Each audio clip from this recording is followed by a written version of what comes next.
मारा बाप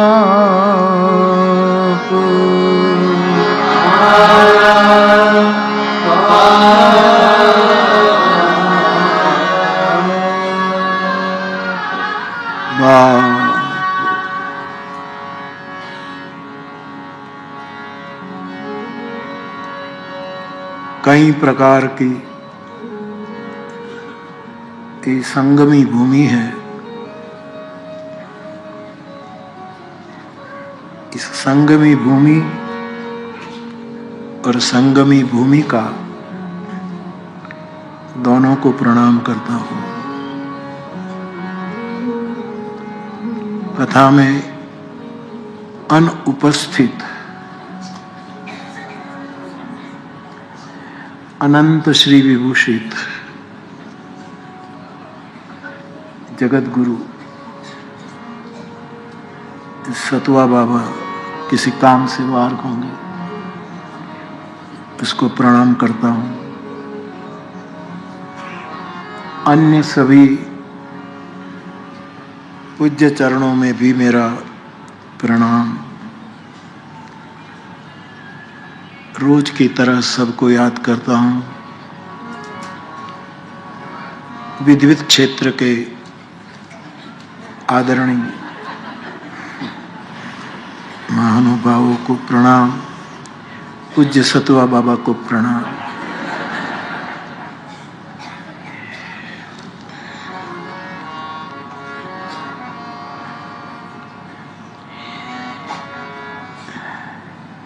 श्रीमन महाप्रभु जी ने कहा है, चिंता का भी न कार्य, और कहा है कि सेवा करो वल्लभ। इनमें ये मनोरथी परिवार, हम संसारी हैं तो चिंता तो करते रहते हैं, लेकिन सेवा बहुत करते हैं। ऐसे मनोरथी परिवार को मेरी प्रसन्नता अर्पित करता हूं। रहे आप सभी मेरे भाई बहन, श्रोता भाई बहन, आप सभी को भी व्यासपीठ से मेरा प्रणाम। जय सिया राम। बाप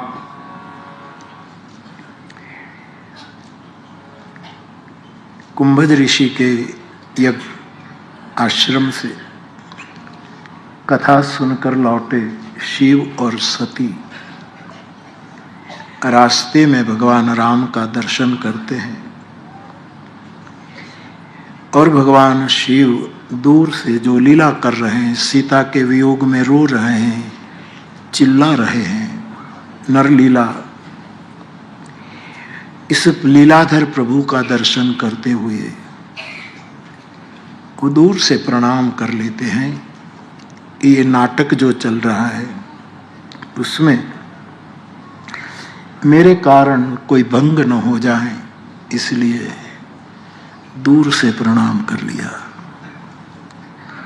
और मुख से बोले सच्चिदानंद। तब सती के मन में प्रश्न उठा कि ये सच्चिदानंद तो विष्णु के लिए शब्द प्रयोग है अथवा तो ब्रह्म के लिए है, परम विष्णु के लिए है, और भागवतकार तो यही शब्द से ब्रह्म की आरती उतारता है।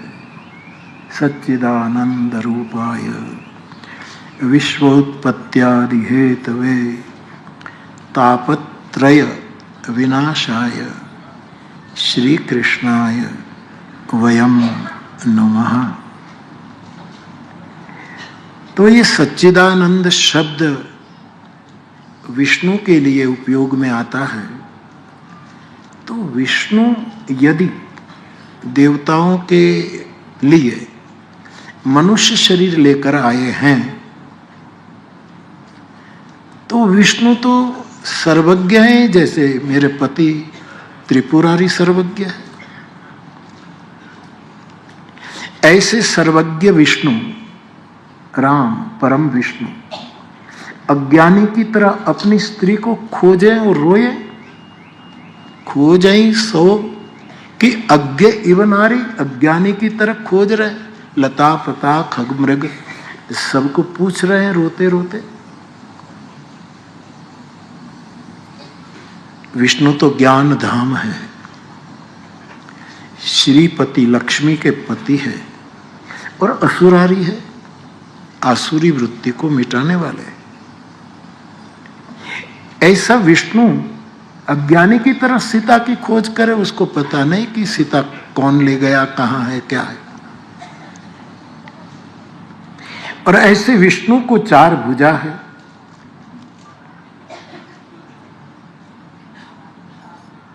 तीन प्रकार से जगत की सर्जन, स्थिति, पालन, संहार करने वाली ये तीन शक्तियां जो परम ब्रह्म से उतरती है, इनमें विष्णु चतुर्भुज है, ब्रह्मा चतुर्मुख है और महादेव जरा भीषण वेश है और पांच मुख है। तो इन तीन पंक्तियों को आधार बना करके इस कथा में हमारा संवाद चल रहा है, मानस विष्णु प्रयाग के रूप में। कुछ प्रश्न तो है, बाद में लूंगा, लेकिन ब्रह्मा का एक परिचय तीन सूत्र में जो पतंजलि योग सूत्र में जो आया है वो बिल्कुल विष्णु को लागू होता है। पतंजल योग सूत्र में एक सूत्र है, तपः स्वाध्याय ईश्वर प्रणिधानानि क्रिया योगः। छोटे छोटे सूत्र है पतंजलि योग सूत्र के।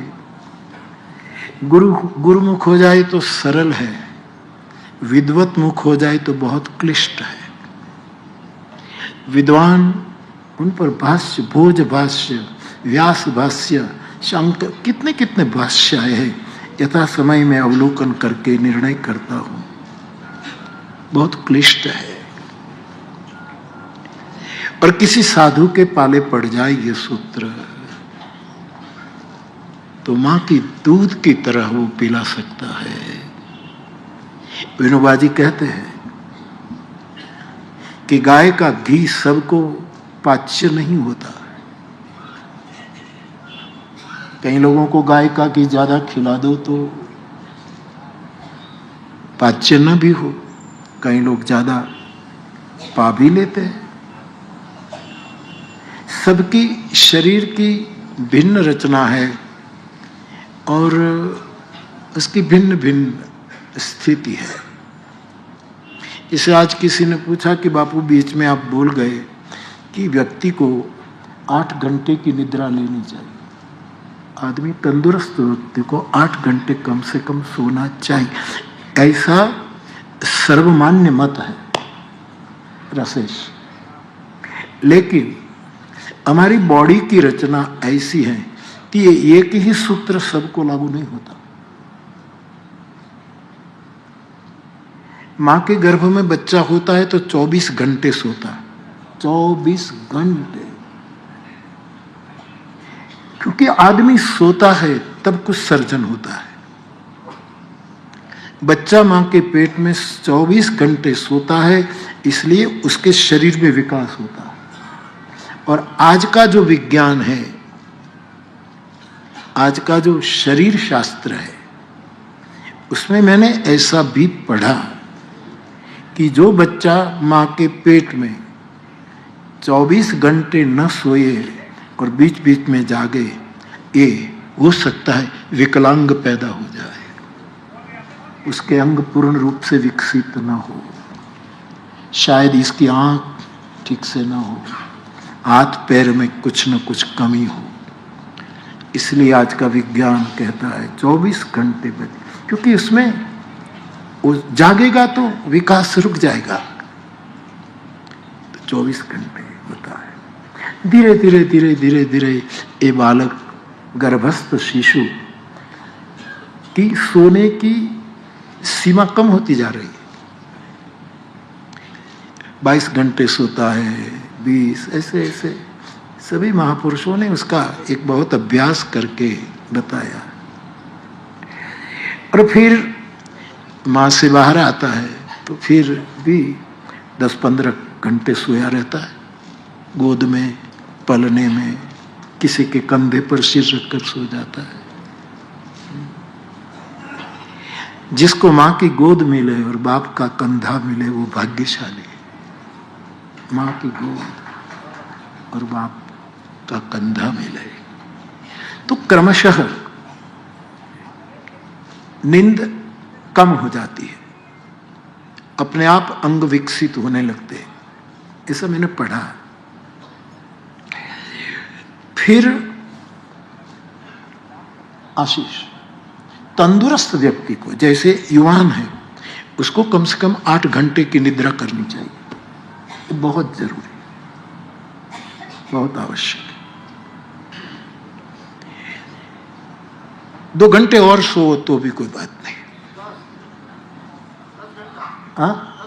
10 घंटे दिया, लेकिन उसके बाद जैसे जैसे उम्र होती है नींद के घंटे कम होने लगते हैं अपने आप। आप 55-60 के हो जाओ तो फिर 8 घंटे नहीं सो पाओगे, 7 घंटे। 70 को हो बामुश्किल से 7 घंटे सो पाएंगे। 80 के हो 6, 5। इसलिए बूढ़े की नींद कम हो जाती है। जैसे जैसे बुजुर्ग है कम सोता है। और ये कम सोने वाला बूढ़ा जिसको इतने घंटे की निद्रा लेनी ही है, शरीर विकृत, उस पर दबाव डालता है 5 बजे उठ जाओ, 3 बजे उठ जाओ। ये न्याय नहीं है, क्योंकि प्रत्येक व्यक्ति की बॉडी की बिलक बिलक व्यवस्था है। और हर बुढ़ा देखिएगा अभी नहीं उठा है, उठ। ये हिंसा है, हिंसा है। शास्त्रों ने जो निर्णय दिया है उसको ठीक से समझना पड़ेगा। सबके साथ एक सरीखी बात नहीं हो पाती। भगवान शिव के परम भक्त आचार्य गंधर्वराज कहते हैं, बड़ा प्यारा मंत्र है, मैं बार बार बोलता हूं, रुचि नाम वैचित्राम रुजुकुटिल नाना पथजुषा नृणाम एको गम्यस तमसि पैसा मर्णव इव। प्रत्येक नदियां अपनी गति से टेढ़ी सीधी मोड़ ले, लेकिन जैसे सागर में मिल जाती हैं, वैसे ही प्रत्येक व्यक्ति की रुचि, प्रत्येक व्यक्ति का मन, रुचि नाम वैचित्र्य, कुटिल है। ये कुटिल है, कोमल भी है, कुटिल भी है। लेकिन जैसे नदियां समुद्र में अपने आप को समाहित कर देती, ऐसे अपनी अपनी रुचि से हमें ब्रह्म प्राप्ति करनी है, हमें विश्राम प्राप्त करना है। इसलिए आशीष बेटा, विष्णु भगवान के 5 कर्म हैं, ये वैष्णवों के भी होने चाहिए, और सीधे साधे। हम और आप ईमानदार होकर चाहे तो कर सकते।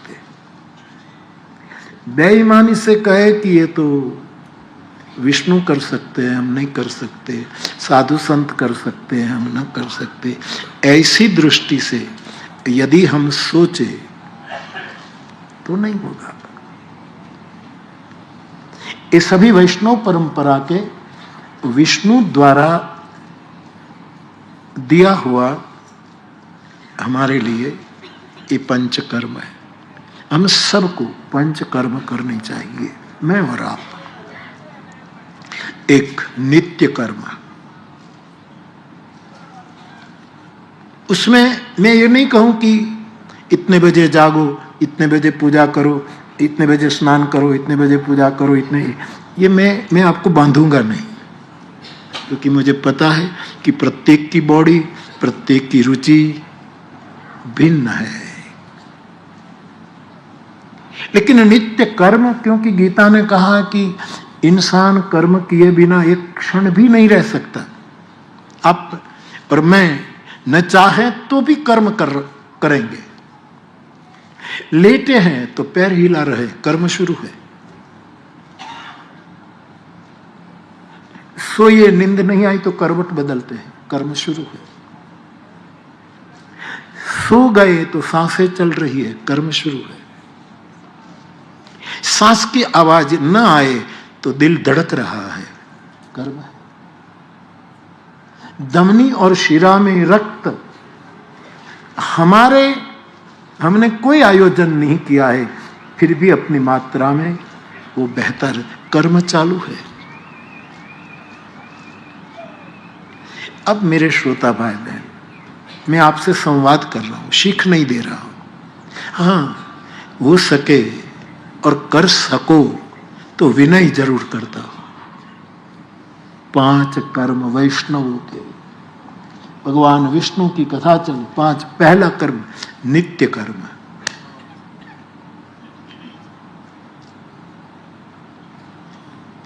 रोज यदि एक अभ्यास हो जाए तो अपने समय पर जाग जाना।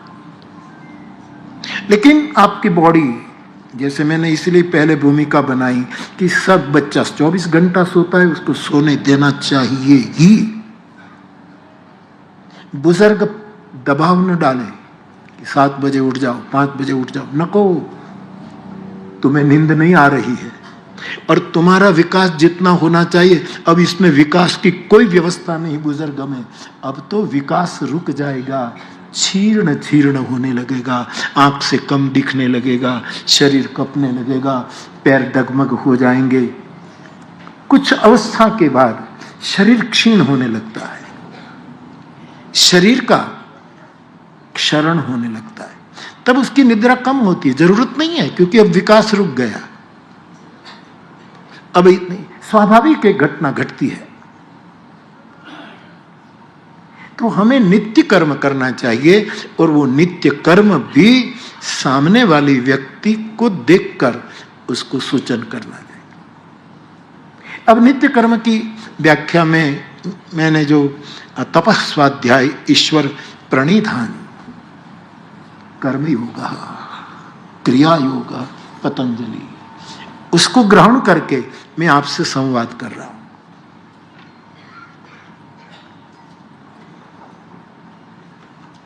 सबको अपना नित्य कर्म करना चाहिए। जैसे हमारे परम स्नेही अरशद भाई त्रिवेदी साहब ने उस दिन कहा कि मैं 3 बजे जाग जाता और 6 बजे तक चिंतन मनन, कुछ लिखना, कुछ रचना करना, जो स्वाभाविक उतरता होगा वो करता हूं। उसके बाद ये दुनियादारी, ऑफिस जाना, ये करना, ये अपना जो भी कर्तव्य है वो हम करते हैं। तो आप तो 3 बजे जागकर अपना नित्य कर्म शुरू करते हैं, लेकिन सब अपना अपना नित्य कर्म। वही वैष्णव, कुछ दिन के बाद महाप्रभु जी का प्राकट्य दिन आ रहा है, चैत्र कृष्ण एकादशी, श्रीमन महाप्रभु जी वल्लभाचार्य का प्राकट्य दिन होने वाला है। उसको नजर में रखकर ये वैष्णवाचार्य जो साउथ के हैं, उसके सब यात्रा करके आए, चंपारण्य में प्राकट्य हो गए। इस महापुरुष के हम हैं। तब नित्य कर्म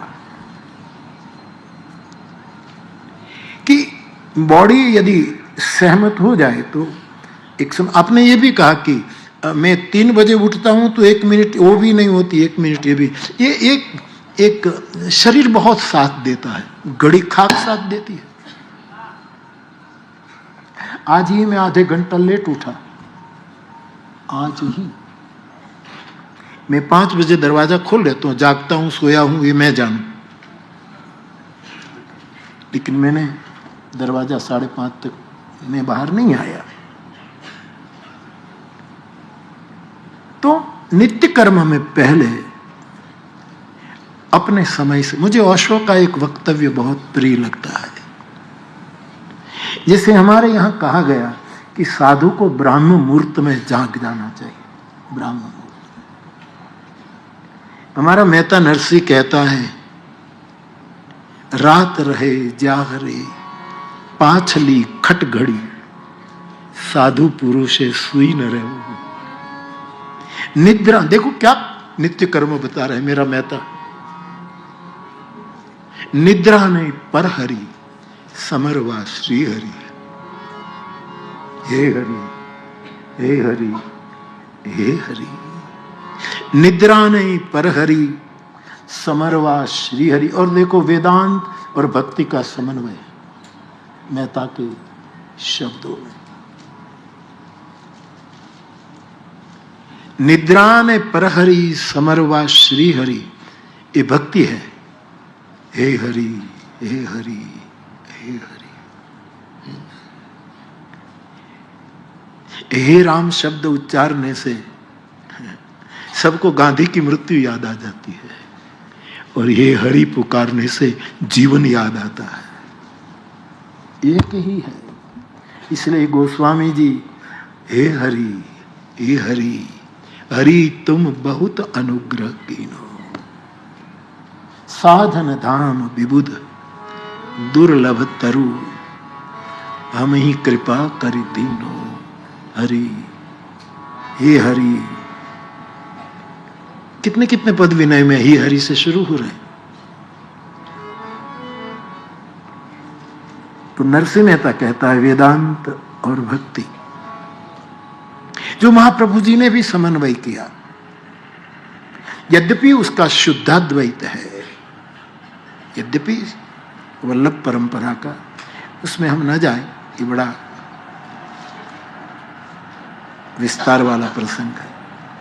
तो मेहता दोनों का समन्वय करते, निद्रा नहीं पर हरि, समरवा श्री हरि। और फिर वेदांत, एक तू एम कहो, तू एक है, तू एक है, तू एक है।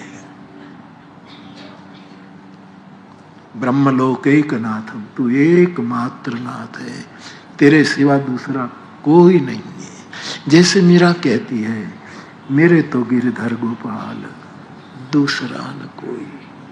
क्योंकि मीरा के लिए दूसरा होगा तो कभी न कभी कहेगा कि ये मेरा नहीं है दूसरा, लेकिन मीरा के लिए दूसरा कोई है ही नहीं, एकमात्र, और वो कृष्ण है। अंशु कह रहा था कि बाबू आप कहते रहते कृष्ण की वेदना, तो मुझे उभर रहा कि मैं कृष्ण की वेदना के पद लिखूं, क्योंकि गोपियों की वेदना के पद लिखे गए हैं। कृष्ण का क्या, कृष्ण का क्या। ताने मारने वाले अनेक, सुनने वाला एकमात्र कृष्ण, सहने वाला एकमात्र कृष्ण। ये परम गोप, मैं बहुत बोला हूं, पूर्व की कथाओं में बहुत बोला हूं। मेरे कहने का मतलब एक ये अद्वैत की बात है, और हे हरि ये शुद्धाद्वैत कह दो।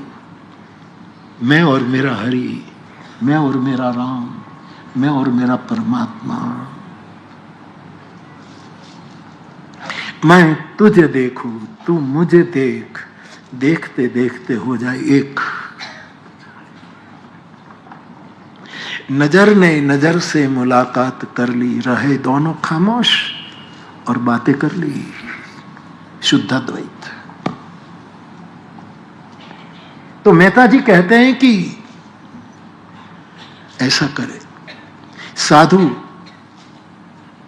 ब्राह्म्य मुहूर्त में पाछली प्रहर में सोए ना, ऐसा मेहता ने कहा। विनय किया, जैसे मैं विनय कर रहा हूं, आदेश नहीं दिया। लेकिन ओशो कहते हैं, बड़ा प्यारा अर्थघटन है ओशो का। आज मुझे एक यहाँ का एक भाई मिला, रास्ते में उसने चिट्ठी दी, आंख में आंसू आ गए। मैंने गाड़ी रोककर पूरी पढ़ी। वो ओशो के भक्त थे। बोले मैंने इतने साल पहले ओशो को पढ़ा, समझने की कोशिश की, तब से मैं दीवाना हूं। और क्षमा करे बापू, मेरी दीवानगी में आपकी कथा ने बढ़ोतरी कर दी। मैं शरण में आया हूं, मुझे बचाइए, क्योंकि एक तो ओशो ने मुझे इतना दिया है और मैं खींचा जा रहा हूं कथा की ओर, इसीलिए कि ओशो के विचार को निर्भीक होकर व्यासपीठ से एकमात्र आप ही कहते हैं। बिल्कुल ठीक है। किसी भी बड़े महापुरुषों की अलमारी खोलिए, ओशो के पुस्तक मिलेंगे ही मिलेंगे। कोई जिद करके कि नहीं रखने हैं, ये बात और है। हमारी सभ्यता हमें कहती है आनो भद्रा कृतवो यंतु विश्वता। हमें चारों दिशाओं से, दशों दिशाओं से शुभ विचार आए, हम उसको स्वीकार करते हैं। ये भारत के ऋषियों की उद्घोषणा है। कान, दिमाग और दिल तीनों खुले रखने चाहिए शुभ तत्व को ग्रहण करने के लिए।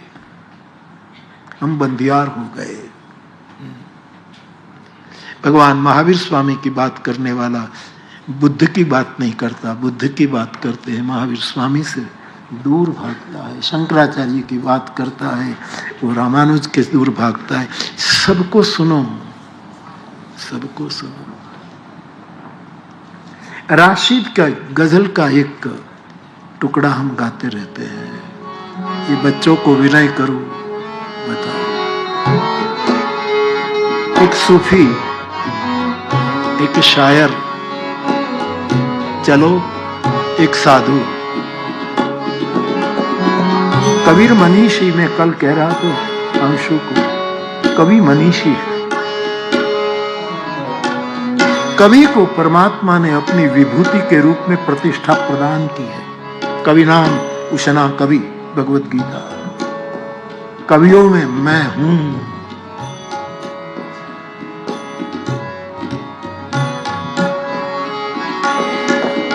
एक सर्जक निकला है गांव में और सबको कुछ सुनाना है उसको।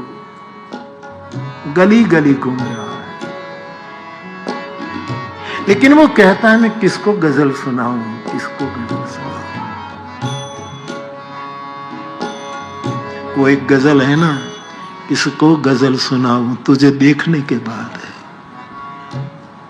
तेरा चेहरा देख लिया, अब किसको गजल सुनाऊं, अब कहां जाऊं।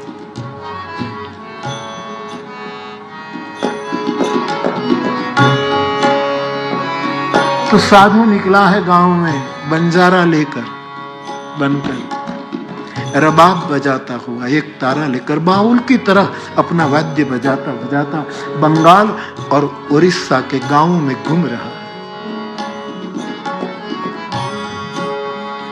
लेकिन उसकी पीड़ा है, क्या पीड़ा है?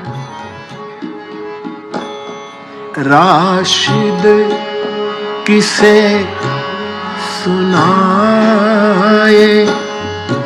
गली में तेरी गजल।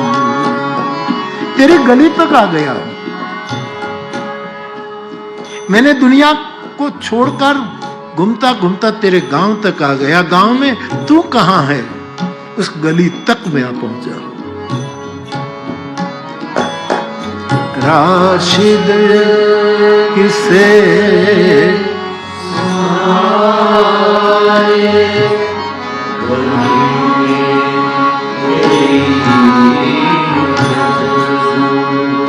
गली को मेरे विचार सुनाने के लिए बिना बुलाए आया हूं, लेकिन पीड़ा तो ये है उनके मकान का कोई, उनके मकान का, उनके मकान का कोई दरीचा खुला। उनके महल की खिड़कियां खुली नहीं, सब दरवाजे बंद करके बैठे हैं। सब अपने आप को कैदी बनाकर, मैं तो निकला हूं अपना रबाब लेकर। गुरु नानक कहते हैं मर्दाना छेड़, मुझे गाने की इच्छा हुई। गुरु नानक देव कहते हैं अपने दो ही शिष्य, बाला और मर्दाना, मर्दाना मुस्लिम और बाला हिंदू, दो ही शिष्य थे। जब सर से उठती थी तो कहते मर्दाना छेड़, मुझे गाना है। इतने पुराणों की रचना करने के बाद भगवान वेदव्यास, जो 24 अवतारों में से एक अवतार है, ऊर्ध्व बाहु होकर कहते हैं मुझे कोई सुनो, मुझे कोई सुनो।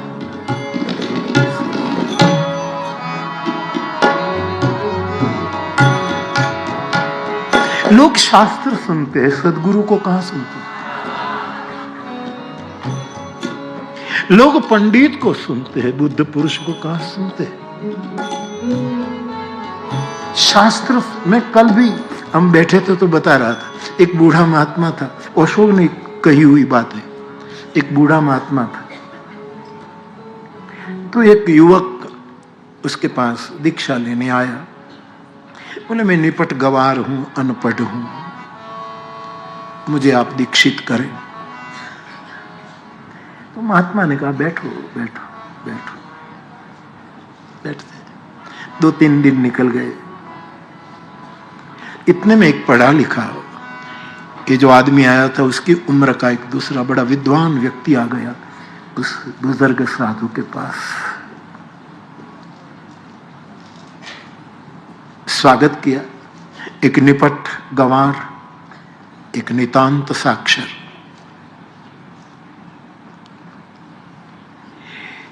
तो जो विद्वान आया था उसने कहा महात्मा जी मैं कोई दीक्षा लेने नहीं आया, लेकिन आपसे हो सके तो एक प्रमाण पत्र लेने आया हूं।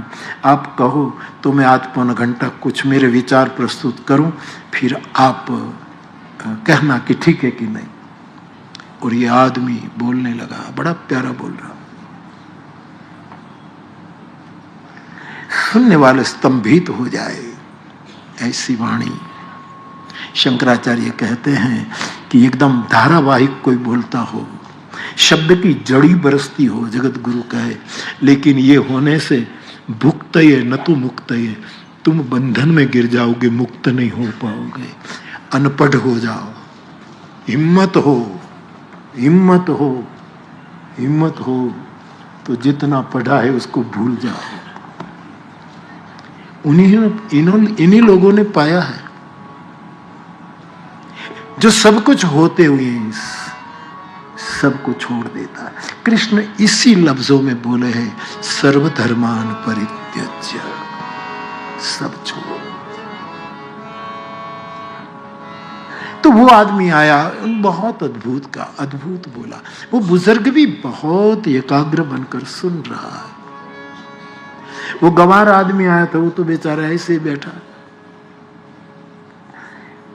उसका बोलना बंद हुआ। तो इस युवा पंडित ने कहा हाँ बाबा बताइए। मैं बोला वो ठीक है, आपको कैसा लगा? जवाब नहीं दिया। कहा बाबा मैं बोल रहा था आपको कैसा लगा? आप जैसे साधु बोल दे, दाद दे दे तो मेरा हौसला बढ़ेगा कि आपने स्वीकार कर लिया। फिर भी साधु नहीं बोले। बोले बाबा मैं इतना बोला, आप कुछ नहीं कहेंगे? तब साधु ने कहा तू बोलता तो मैं जरूर कहता, लेकिन तू कहाँ बोला? शास्त्र बोल रहा था, इतिहास भूगोल बोल रही थी, समाज शास्त्र बोलता था, नीति शास्त्र बोल रहा था। इसका ये मना नहीं है, ध्यान देना। और ये सब सुनने में हमें इतने डूब जाते हैं कि इन सभी वक्तव्यों के बीच में जहां एक खला, उर्दू में जिसको खला कहते हैं, गैप, जिसको शून्यता आती है, उसमें बुद्ध पुरुष बोलता है, उसको तो हम सुनते ही नहीं।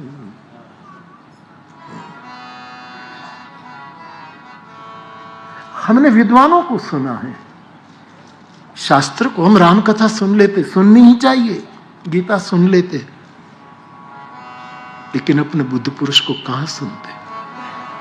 और शास्त्र सुनने के बाद हम उसका नियम निभा भी नहीं सकते। बेईमान, लेकिन सदगुरु को सुनोगे तो मजबूर हो जाओगे किए बिना, तुम्हें करना ही पड़े, यू मस्ट, तुम પછી छूट नहीं पाओगे। उपनिषद उसको ही कहते ऐसा आदेश ऐसा उपदेश, जिसको गुरु नानक की परंपरा में कहते हैं बोले सो निहाल सत श्री अकाल, बोले सो निहाल। तो मैं आपसे निवेदन कर रहा हूं कि आनो भद्रा कृतवो यंतु विस्मतः, जहां से शुभ मिले, महावीर भगवान से मिले। हमने महावीर भगवान के ऊपर कितनी कथा की, 2-3 तो कर ली ना। बुद्ध भगवान के हमारे लिए कोई अस्पृश्य नहीं है। और भगवान महावीर स्वामी ने एक बहुत बड़ी बात कही कि किसी का दिल दिभाने का इरादा न हो, कोई चाह न हो, और फिर भी आप कुछ बोले और कोई आपकी निंदा करे तो सीखो मिच्छामि दुक्कडम, मिच्छामि दुक्कडम, हमें क्षमा कर दो। हमारे वैष्णव परंपरा में तो पूजा पाठ करने के बाद मंत्रहीनम क्रियाहीनम हीनम सुरेश्वर, हमसे जो मंत्र में भूल हो गई हो, सूत्र में भूल हो गई हो, कुछ जो भी हुआ है, इन क्षमस्व, हमें क्षमा कर देना। मेरे भाई बहन, सायंकाल को, रात्रि को सोने से पहले मेरी बात आप तक, इसमें कुछ धार्मिक क्रिया करने की जरूरत नहीं, लेकिन सो जाना है। जैसे मैंने हरि नाम लेने को कहा, लेकिन एक बात ये भी करे कि जब सोना है तब इतना हृदय से अंतःकरण से कि आज 24 घंटों में मेरे से किसी का दिल डूब गया हो, मैंने किसी को तिरस्कार किया हो, मैंने किसी की निंदा की हो, मैंने अपने परिवार वालों को वो किया हो, या तो जो इससे मिच्छामि दुक्कडम, सुबह ताजे तरोजे होकर उठना चाहिए। तो हम सुनते कहां हैं? सदगुरु बीच में बोलता है जो शास्त्र में नहीं होता है। शास्त्र संदूक है, खजाना इसमें अंदर भरा है, एक पेटी, एक ग्रंथ है। बुद्ध पुरुषों की अनुभूति अंदर भीतर होती है जो लिखी नहीं गई, अधिकारी महसूस करते हैं, महसूस करते हैं। तो राशिद किसे सुनाए गली में तेरी गजल, उनके मकान का कोई दरीचा खुला न था। मैंने कल निवेदन कर दिया कि बुद्ध पुरुष के पास, हम और आप अपने बुद्ध पुरुष के पास सतत कौन रह सकता है? मैंने 2 ही सूत्र कहे कि ये जो पवित्र है वो रह सकता है, और दूसरा जिसके नसीब में कुछ लिखा है, वो नसीब पूरा हो जाएगा तो वो अपने आप निकल जाएगा। अब मेरे पास प्रश्न ये आते हैं कि पवित्र रह सकता, आपकी पवित्रता की व्याख्या क्या है? नहा धोकर बैठे उसके पास, कपड़े बदल कर बैठे, तिलक करके बैठे, डरखा लेकर बैठ जा, अच्छा है सब। मेरी पवित्रता की व्याख्या ये है कि हम राग द्वेष से मुक्त हुए। पहला प्रश्न है, हमारे द्वारा करवाया गया कोई भी कार्य, उस कार्य का अहंकार करने से हम मुक्त हुए। कुछ सूत्र है, लेकिन कल तो मैं 2 पर रुक गया। एक तीसरी बात भी कहना चाहता हूं कि ना हम पवित्र है, चलो प्रारब्ध भी ठीक नहीं है, तो भी चिंता मत करना, गुरु अपनी करुणा से अपने पास बिठा देगा। करुणा बहुत बड़ा काम करता है। करुणा वो नहीं देखता, लेकिन सिद्धांत तो यही है, लेकिन वो थोड़ा देखे, प्रारब्ध हो ना हो।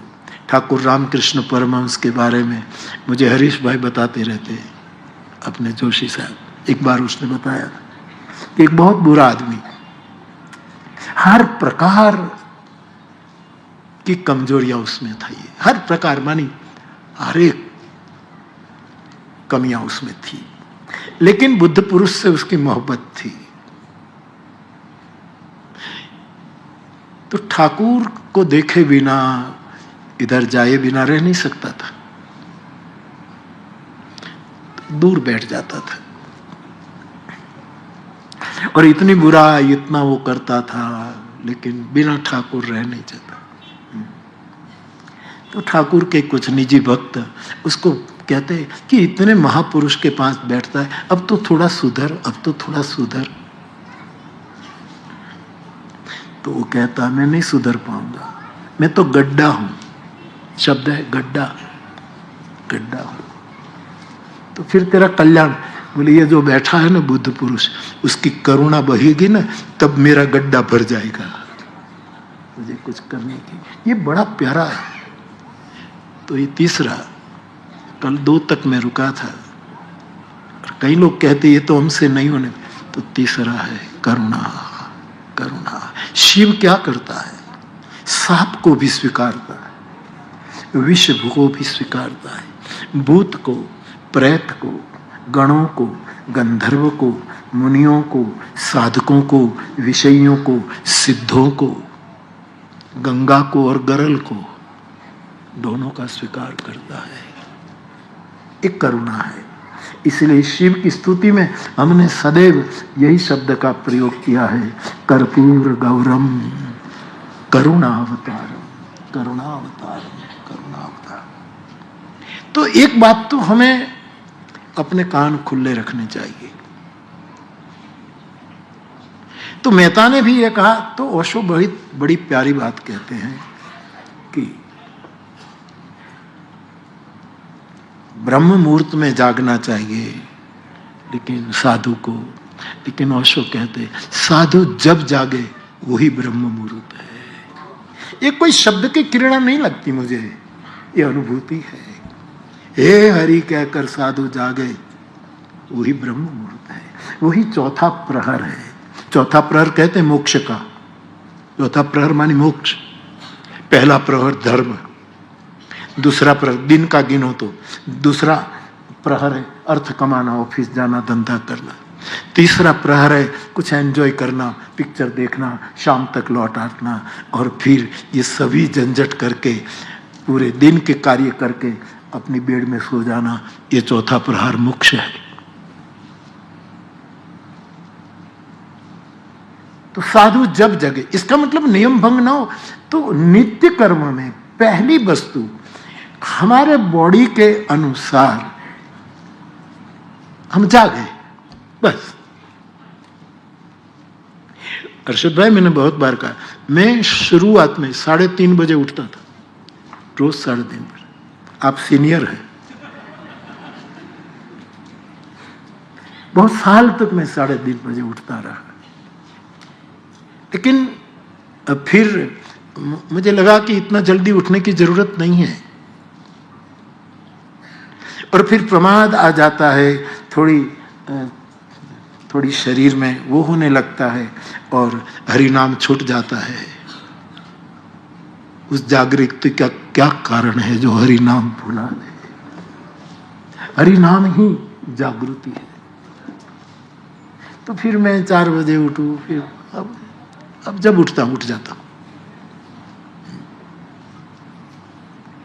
नित्य कर्म में अपनी अवस्था के अनुकूल पहला नित्य कर्म जाग जाना। तुझ बिना ध्यानुमा कौन जाशे, ए मायला जादव तू जाग। तारा वગર આ ધેનું એટલે ઇન્દ્રિયોને હારા ખેતરમાં ચરાવવા માટે કોણ લઈ જશે? नहीं जागेगा नहीं तो ये इंद्रियां किसी के विषय के खेतों में किधर इधर भटक जाएगी। इस पद का गुरुमुख अभ्यास तो मेरा ये है, मेहता का पद है। जाग नहीं जादवा कृष्ण गोवालिया, तुझ बिना ध्यानुमा कौन जाशे। दही तणा दही थरा घी तणा ढेबरा, અને બાબા કઢિયેલ दूध तो कौन पीछे। हे आत्म राम तू जाग दे, ये मेरे भीतर का गोविंद, ये मेरे भीतर का हरि, उसको जगाओ। वरना हमारी इंद्रियां गलत मार्ग पर चली जाएगी। धेनु को कौन चराएगा? तुम्हारी इंद्रियों को ठीक से कौन संभालेगा? और ये दैतना दैथरा गीतना केवरा, समय पर जागने से, इंद्रियों को अच्छे विषयों में ले जाने से तुम्हें सब कुछ मिलेगा। डेबरा मिलेगा, थेपला मिलेगा, गांठिया मिलेगा, जलेबी मिलेगी, रोज आम मिलेगा, कढ़ियल दूध मिलेगा।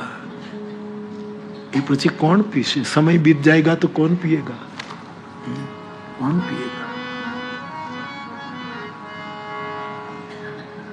हरि तारो हाथियो काली नाग नाथियो। ये हरि तारो हाथियो मीन्स हाथिया का अर्थ हाथी भी है और हाथिया का अर्थ हाथ भी है। तेरा हाथ जो हमारे हाथ में आ जाए, अथवा तो तू मेरा हाथ पकड़ ले, तो काली नाग नाथियो, काल मुझे क्या कर पाएगा? शून्य मरे अजपा मरे, अनहद हूं मर जाए, राम सने ही ना मरे, कह कबीर समझाए। काली माने काल। अब नरसिंह मेहता के बारे में ऐसा स्मरण करता रहता हूं अपने ढंग से। कढ़ियल दूध ते कौन पैसे, लेने तारी लाकड़ी, लेने तारी कामली, गायो चरावा। कृष्ण ने फेंक दी, ले तुम्हारी कामली, ले तुम्हारी लकड़ी, मैं नहीं जाऊं, दाऊ मुझे बहुत खिजाता है, मुझे टाना मारता है दाऊ, मैं गाय चराने नहीं जाऊंगा। कृष्ण परक जो पदे हैं। खैर, तो मैं आपसे ये निवेदन करूं कि नित्य कर्म का पहला सूत्र जाग जाना, जब भी जागो। और अभ्यास से वही समय में आप जाग ही जाओगे। शरीर एक बहुत बहुत बहुत घड़ी, अच्छी घड़ी है, वो समय पर जगा दे। बलात्कार मत करना, जबरदस्ती जागने की कोशिश मत करना। दूसरा नित्य कर्म, सीधी सादी हम सबकी दिनचर्या होती है, वो है दंत मंजन करो, शौचादि कर्म, स्नानादि कर्म, संध्यादि कर्म, पूजा पाठ, ठाकुर जी। ये कुछ न करो तो तैयार हो ऑफिस जाने के लिए, और अपने घर में ठाकुर जी विराजता हो, अथवा तो अपने घट में विराजता हो। हमारा घट में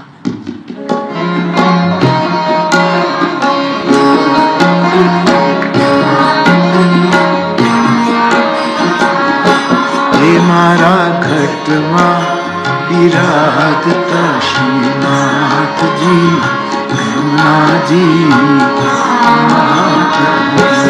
मारा घट में विराजता श्रीनाथ जी, गंगा जी, मारो मनों से गोकुल मारू मनड़ू छे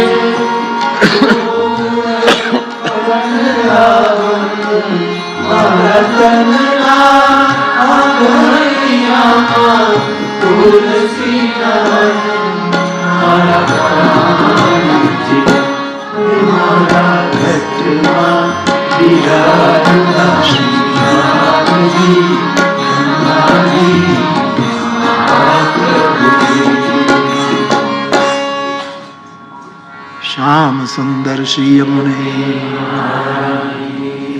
श्री गिरिराज धरण की, श्री वल्लभा की। और मैं ऐड कर देता हूं, नमः पार्वती।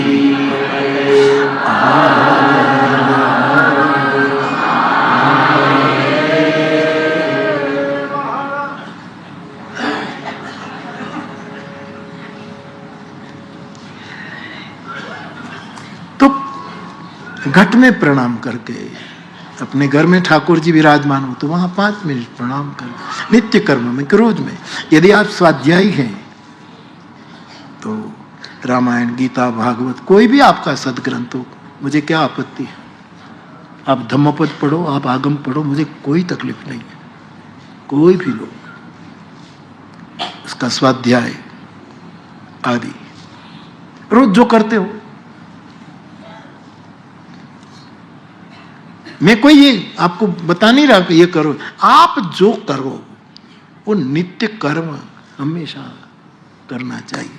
ये विष्णु भगवान की नित्य कर्मी स्वाभाविक लीला है। दूसरा कर्म निमित्त कर्म।